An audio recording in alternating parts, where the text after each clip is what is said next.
So I'm going to start talking about statistical mechanics. This is the new chapter.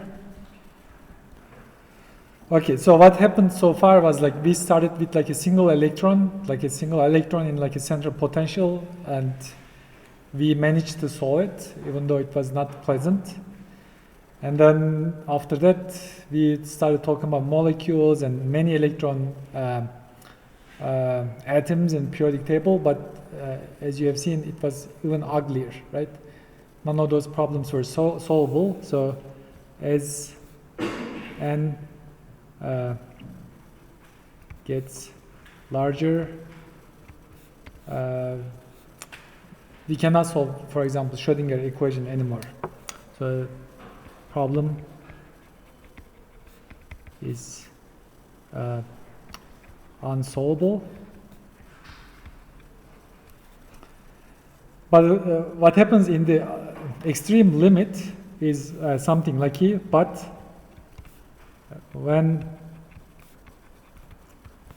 n goes to infinity, that's like a statistical system, it is suddenly solvable, which is like kind of like a miracle. It is solvable due to statistical principles. What do you mean by infinity? Like if there's like infinitely many atoms, right? Like Avogadro's number, 10 to 23, that's infinity. But so far for like, for example, all the atoms in periodic table, we have like 40, 50, 60, like say 100 electrons. And that's the topic of this chapter. When there's like a macroscopically large number of particles put together, which is like very large, we call this a thermodynamic system. So this thing is called a thermodynamic system. And here are some examples to a thermodynamic system. So examples.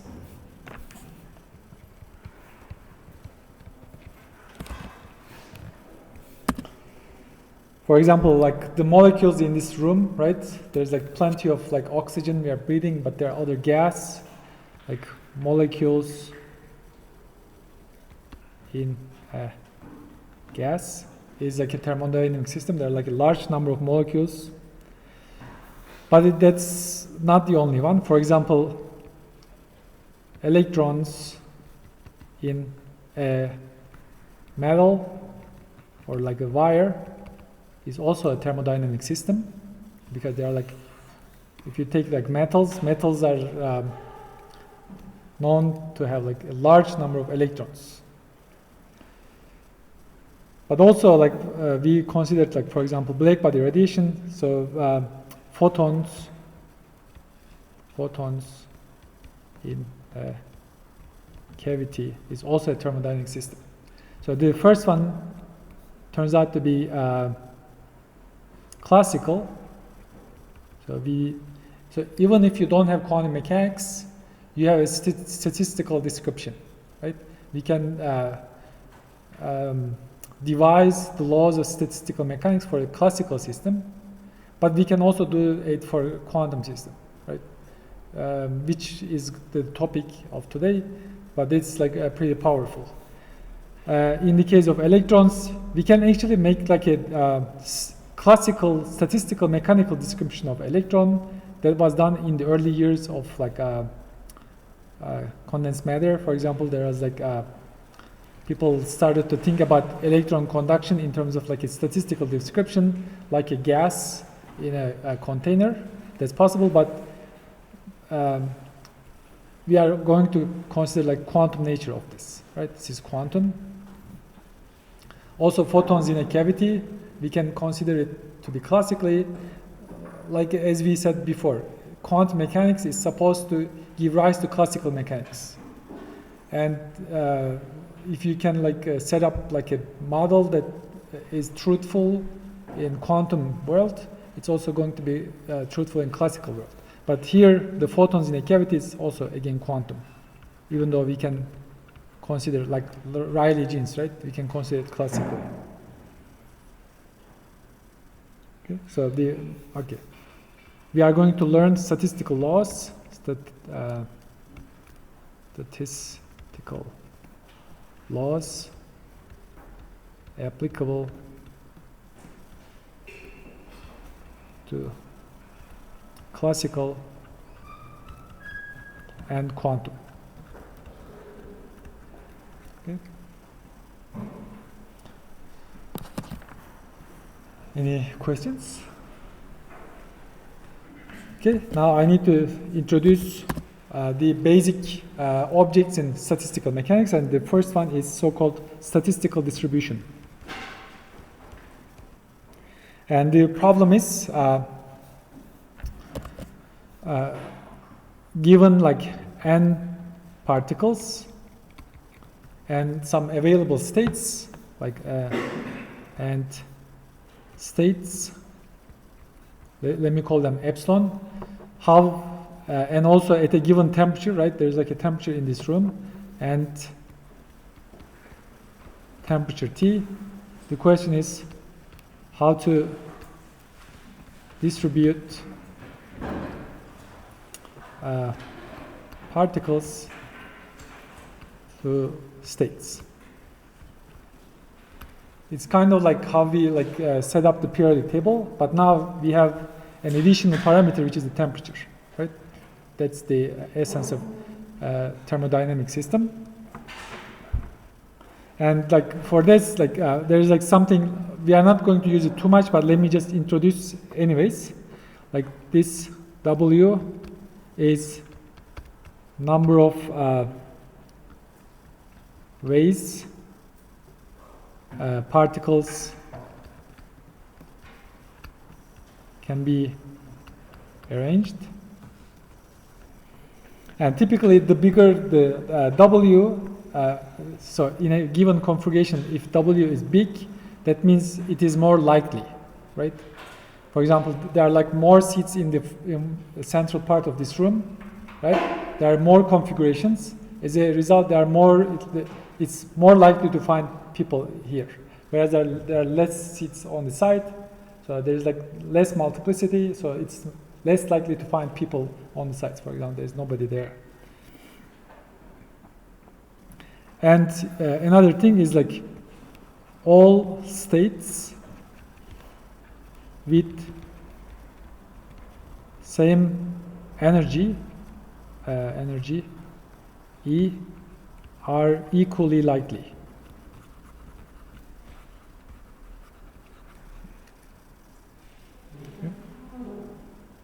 And okay, this is not a course about statistical mechanics, so we don't need any of these. I'm going to give you the essence, but typically, like for thermal equilibrium, we need to like maximize W. Like the problem of statistical mechanics is maximize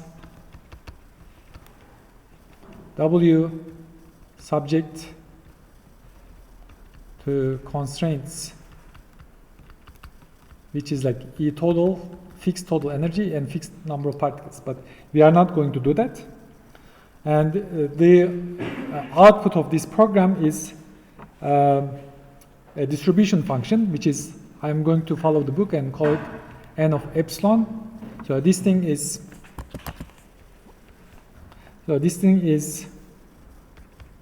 total number of particles with energy epsilon. Okay, that's what it is. And we are going to separate it in like two constituents. First is how many available seats I have for this epsilon, right? This is like G of epsilon. So this is number of states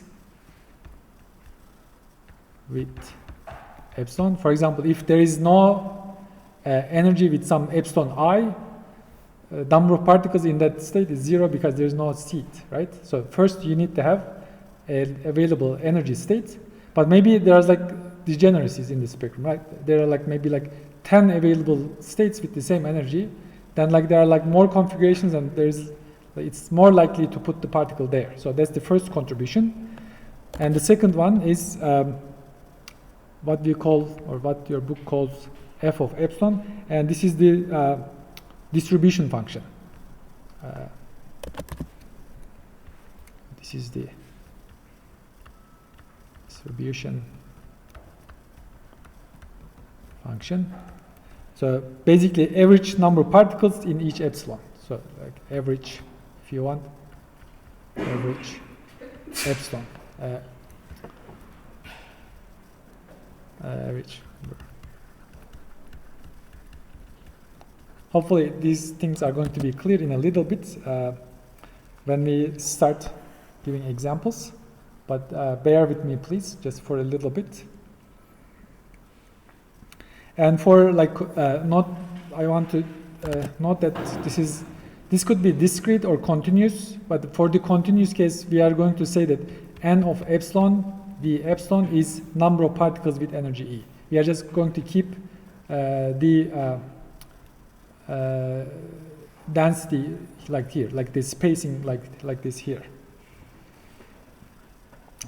So as you can see, like you can have like a constraint, like a problem, right? You can solve your like a particle in a box. You solve your problem and you have like a spectrum, or Schrödinger equation for like a central potential. You solve your problem and you have like set of energy states. So that comes from the solution of your partial differential equation. But once you solve and find these available states, the question is, how do I distribute my particles to these available states? And for this, there are like three different distributions. So, like three different distributions, which we are going to talk about in detail. The first one is classical Maxwell Boltzmann distribution. So this is for classical and distinguishable particles. So this is classical and distinguishable particles. Right? So this is basically classical thermodynamics. And the second one is Bose-Einstein.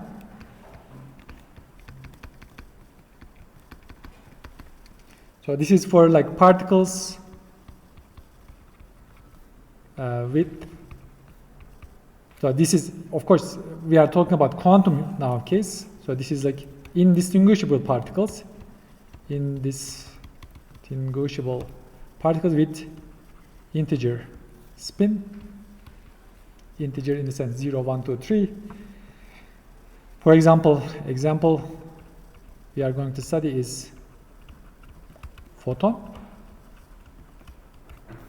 And last one is Fermi-Dirac. And this is also quantum and indistinguishable.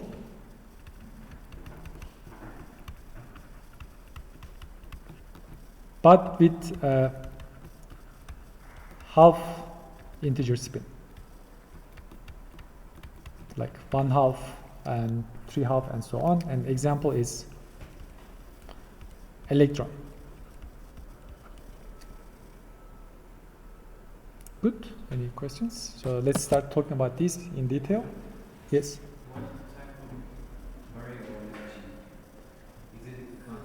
Yeah, we'll come to that. Right now, so it is like some contribution, so I didn't tell you what it is, but in a little bit I'll give you examples. Let's talk about that one more time. At the moment, let's say that it is something like that, and let's set it up and see what it is like. So let's first start with Maxwell Boltzmann.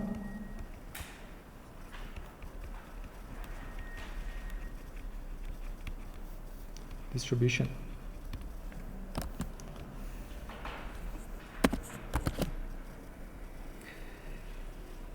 So this, like in statistical mechanics, you are going to see that you are going to write this W I set, right? This, like there's like a systematic way, like kind of like a combinatorics problem. You are going to write W and you are going to maximize W subject to constant energy and constant number of particles, and you are going to find the distribution function. But I think that exercise is not needed for this course. Let me just give you the result. So the first one is Maxwell Boltzmann distribution, and if you write it, it's something like this, some constant. So this constant we are going to determine later, but at the moment we are just keeping it general, and the probability for this epsilon is going to be minus epsilon over kBt. Okay? And T is temperature, and Kb is Boltzmann constant, and its value is 1.381 times 10 to the minus 23 joule per Kelvin, or the better unit for us is not the joule but the electron volts, and if you write it in electron volts it happens to be 8.617 times 10 to the minus 5 eV over Kelvin. So if F is this, we can also write this N of E is going to be this, let me just write it like G, let me absorb G, let me put the overall constant in front, A times this G of epsilon times e to the minus epsilon over kBt.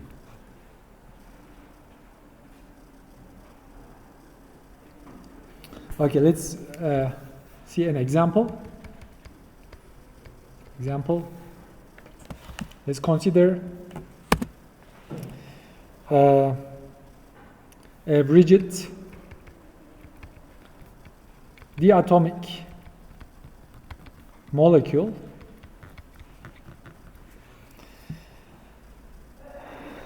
something like that, which is what we studied last week, something like that, right? And we found like the energy was dependent on some index uppercase J, and we said this is like h bar squared over 2I J plus 1, and J was equal to 0, 1, 2, ... And you can see like the spectrum, no dependence on Jz. Like any angular momentum, the angular momentum of a molecule also has like a z component, and it also obeys the rules of usual quantum angular momentum. And Jz is what are the allowed values of Jz for a given J. So if I give you J, what are the possible Jz's, possible projections of angular momentum? Like imagine this is L. If this was L and this is Lz, what are the possible values of Lz? Nobody? Exactly. And for this one, it is going to be minus J ... to J. In total, there is like 2J plus 1 different Jz projections, and they are all degenerate. They all have the same energy. Then in this case, G of epsilon of J for a given epsilon, which depends on J, it's going to be 2J plus 1, because there are 2J plus 1 values, they all have the same energy. And if I define, like to keep it simple, let's define N0 is number of molecules with J is equal to 0. Then I can write again general N of, let me write it as a function of J, which is going to be this N0. There is this G of Z, so this is 2J plus 1. And there is e to the minus, this is the energy. Let me just copy it here. Divided by kBt here. So this is the overall constant. So this is G of J, and this is F, which is, so in that case you can see, even though molecule is a quantum mechanical object, I took Maxwell Boltzmann distribution, and this is the F of J, if you like. Here's a little exercise for you by using this exercise.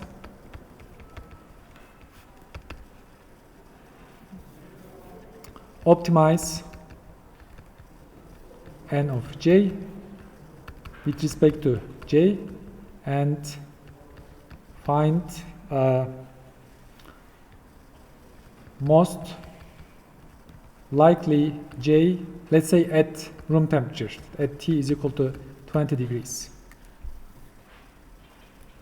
Of course, you need to convert this to Fahrenheit. We only use not Fahrenheit, Kelvin for all of these calculations. Okay, maybe I can give you the answer for you to check. Check. J is 7. That's at least what I found here. What did you define J as? Huh? What did you define J as?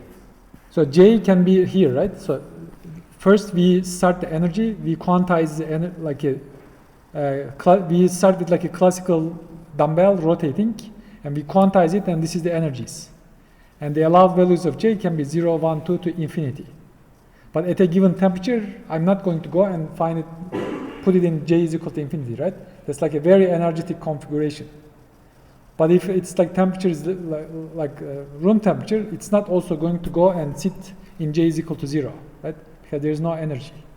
It needs to find a balance between these two infinities, and the distribution function is telling us about that. Then if the distribution with respect to J is this, using this, how can you find the most likely J? That's the problem. And you can see because there is like a KBT here, you need to find it in terms of temperature. So we're trying to look for a Swiss, but... Yes, like you need to find the optimum J in this case. Good. Any questions?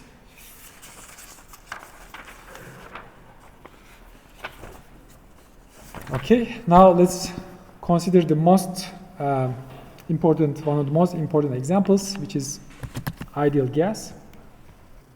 So we are thinking about a molecular gas, but we only consider translational motion. Of course, molecule can also have these like internal degrees. Let's forget about that. And the only degree of freedom is going to be this epsilon will depend on like the same way epsilon depends on J here, epsilon is going to depend on P, and it is like just usual P squared over 2M. And in 3D, P squared is going to be Px squared plus Py squared plus Pz squared. So now the problem is, so this is the energy, and I need to find for a given energy, for a given epsilon, I need to find how many states I can have with the same energy, right? I can have many different P's, all giving the same energy. So that's going to determine our G of epsilon, if you want. And for that, so okay, first, so this thing is like Px squared plus Py squared plus Pz squared is equal to, okay, this is 2m epsilon, right? And you can think about this in the space of Px, Py, and Pz, something like that. So let's say this is Px, Py, and Pz. And given this constraint here, this one, what is the geometrical shape I need to draw here that gives this? It's a sphere, right? So it's like a sphere like this, something like that. And all the states in a given shell, like here, like there's like a thin shell here, and all of them have exactly the same energy, right? And then I need to find number of states in a given shell to find G of epsilon. So okay, number of states is proportional to volume of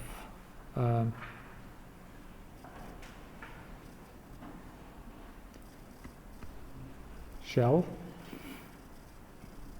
then let me first write it like g of p, because the volume depends on radius, and the radius is this p. Let's call this p squared.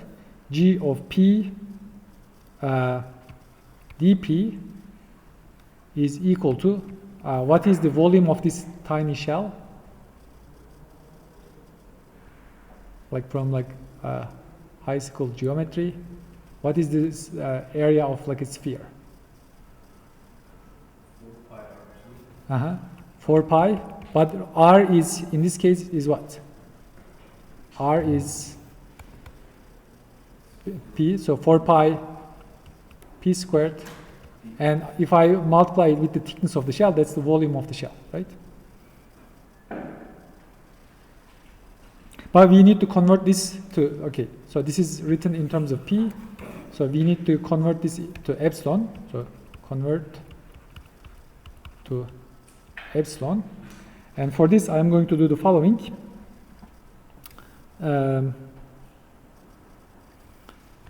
G of epsilon, the epsilon is equal to,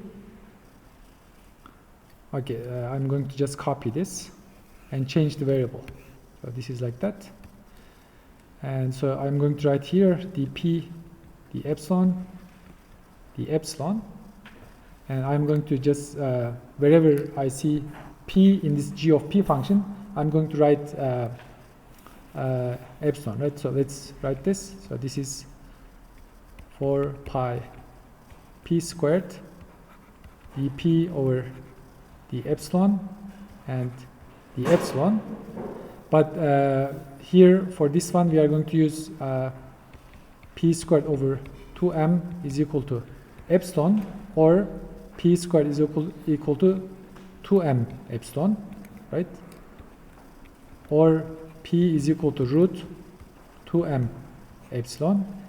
So this one is gone, so I need to also determine dp, dE in terms of epsilon. So dp, the epsilon is equal to 1/2 2m divided by epsilon, right? So this is also here. Then this equation is going to be what?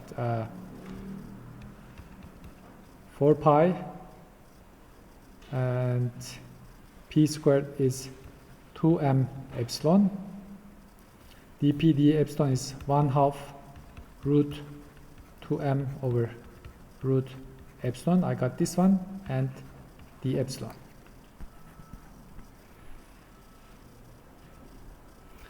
So this thing happens to be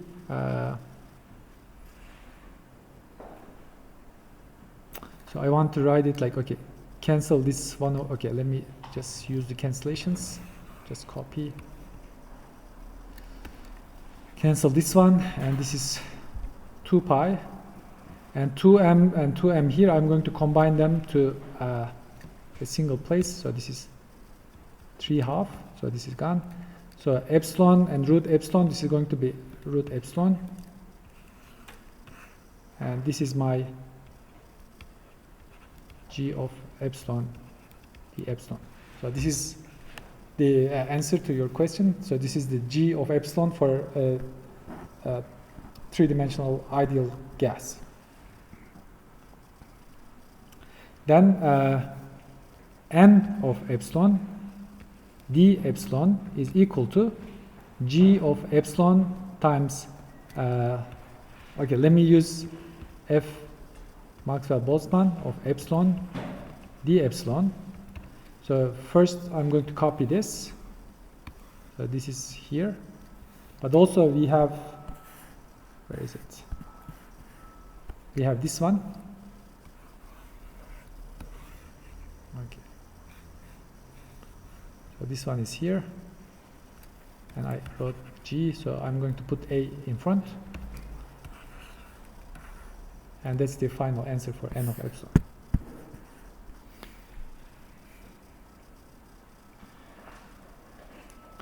So now we can determine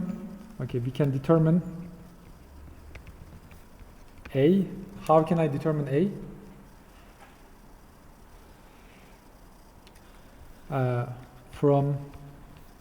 This is a different kind of normalization, but we also call it normalization. Normalization like this. So if I integrate over all possible energies, d of epsilon, n of epsilon, what do I get? All the particles with all the energies I integrate, and what is the result? Total number of particles, right? N. So all the particles with all the energies, if you sum them up, you are going to get n. So let's write this integral. This is, so you can see like there is like epsilon, there is d epsilon, and there's this. I can absorb everything, all the constants that I'm not interested in here. It's like this c. When I determine c, I also will determine a, and this is going to be integral from 0 to infinity. So this entire thing. Right. So I like to write the epsilon in the beginning sometimes.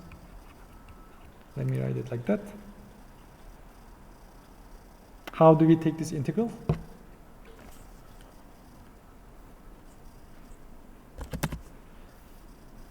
So you can, so we need to put it in a dimensionless form. I'm going to put like a kbt here. I'm going to put kbt here, and I'm going to multiply it kbt to power 1 plus 1/2 is 3/2.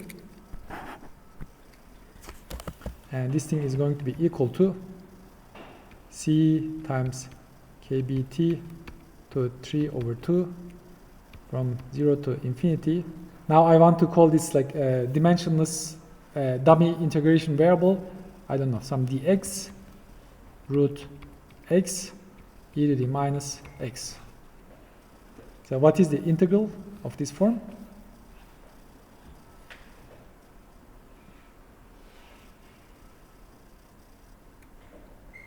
Does anybody know? Yeah, how do you know it? Yeah, you are not supposed to know it, but yeah. Typically, people will give this to you, but if you know it, good for you. So this is root pi over 2. Then we can solve this equation for c and solve it for a, right? So let's write it.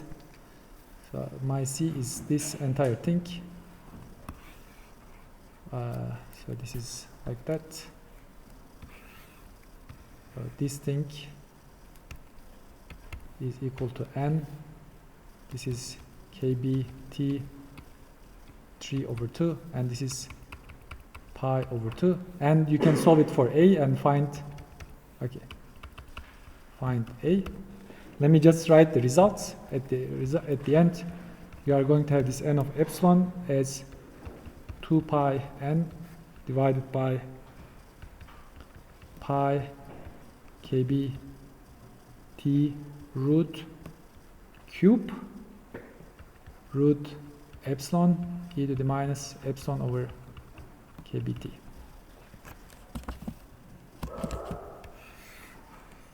Something like that. Okay.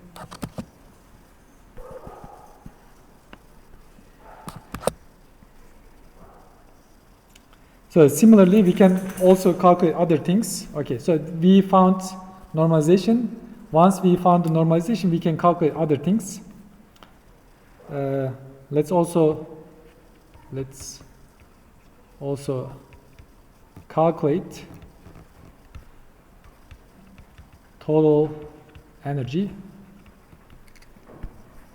So if I sum all particles with all energies, I get n. If I sum all particles energies with all possibilities, I'm going to get E total. Let me write it. E is equal to, from 0 to infinity, d of epsilon, n of epsilon. So this is the number of particles.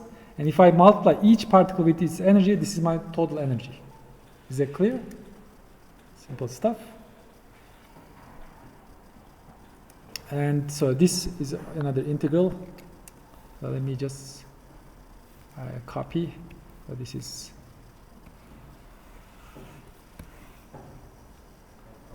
Can you go up just a little? a little bit. No. Okay. How is that n has mass depends? N depends on mass, but in the lower part there is no mass. Did I mess something up? Let me see. When you took the integration, the n disappeared somehow.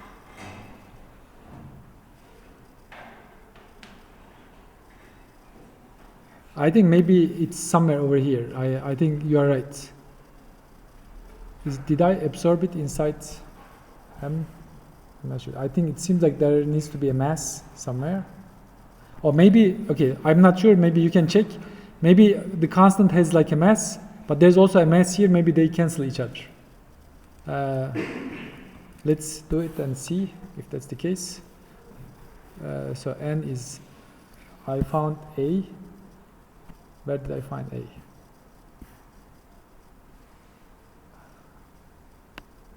Oh, okay, so this is going to be A, right? Okay, this is C, and C is equal to this. And there's like A here, and you take this A, right? There's 1 over 2m 3/2 inside A, right? So from here, N over 2m 3/2. Can you see that? Probably not. Okay. Now you can see, right? There is here, right? This is A, and you take this A and put it here. And that 2m 3/2 is going to cancel this 2m 3/2. So I think this is right. Okay, now we are trying to calculate the total energy, and total energy is exactly like total number of particles, but from 0 to infinity. So this is d epsilon, and I multiply with epsilon, but I like to write it like this. So this is e to the 3/2.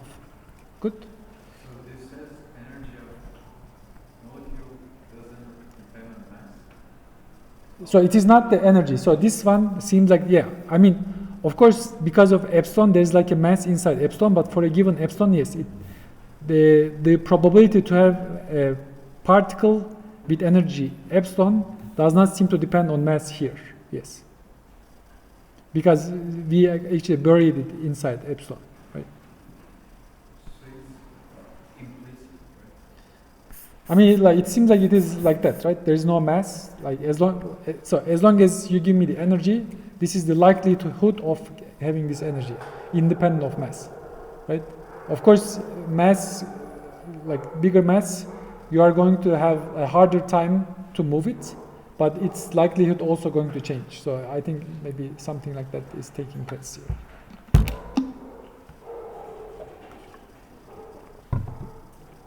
So let me finish this calculation and we can take a break. So I do exactly the same trick. So I divide by kBt, I divide by kBt to power 3 over 2, and I multiply by kBt to power 5 over 3. And at the end, you can see I have, let me write this entire thing. So this is, so this thing is here. And kBt, so this is going to cancel with this, right? I have kBt, and I have pi 3/2. And this one is going to cancel with this, and I'm going to write it like that. And this one is going to be the x, this one is going to be x third, this one is going to be minus x. So dimension is integral. So what about this one? Do you know this one? No, not that's for exact square root of 5. Yeah, I think this is going to be 3 over 4 root pi. So this root pi is going to cancel this. This 4 is going to cancel with this. And at the end, if you want average energy, I should indicate this is average by like over bar. That's how generally we indicate something is average. Average energy is what? I have 3, okay, 2 is remaining here, 3 over 2 and kBT. Or if I look at the energy per particle like this, average energy per particle is going to be 3 over 2 kBT. Yes. Yes, right? So there is like kBT to 3 over 2, and I have kBT to 5 over 2. 5 over 2 minus, yeah, I think it's seems like correct. And this is actually the essence of equipartition theorem. So let's also mention equipartition theorem and let's take a break. So equipartition theorem.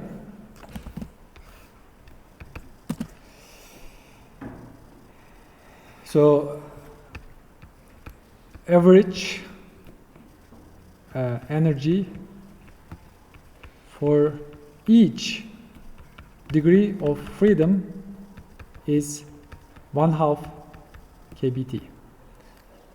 It is like possible to make it a little bit more accurate, but let's not confuse anybody here. I'll just give you a couple of examples and see how this works.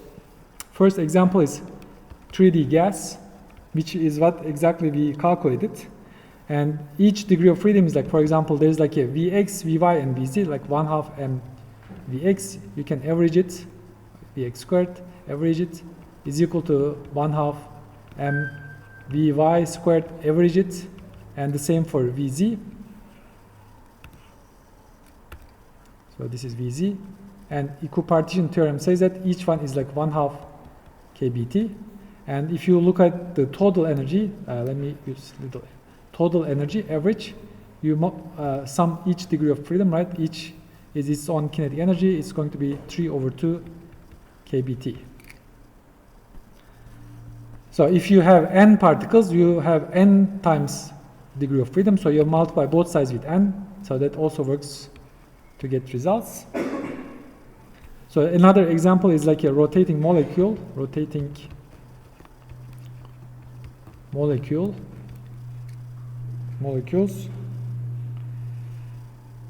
And let's think about this molecule, right? There are like 2 orthogonal directions that the molecule can rotate. One is around this axis, the other one is around that axis. And rotational kinetic energy can be like, I don't know, let me call this Ix, let me call this Iy. Ix omega x squared plus Iy, which is in this case the same Iy omega y squared. But on top of this, so these are like, you can see 2 degrees of freedom for rotation. On top of this, I also have like 3 degrees of freedom for translation. There's like Px, Py, and Pz. In total, I have 5 degrees of freedom for a molecule. Then average energy is going to be E is equal to 5 times 1/2 kBT. And lastly, one more example, and let's take a break. So I have a harmonic oscillator, 1D harmonic oscillator. Energy is 1/2 and V squared. It can be kinetic energy. Yeah, for some reason I put like minus, but let me put it plus here, 1/2 k x squared. I can have like potential energy or kinetic energy, and there is like 2 degrees of freedom, right? I can put energy on here or I can put energy here, and average energy in that case is like 2 times 1/2 KBT.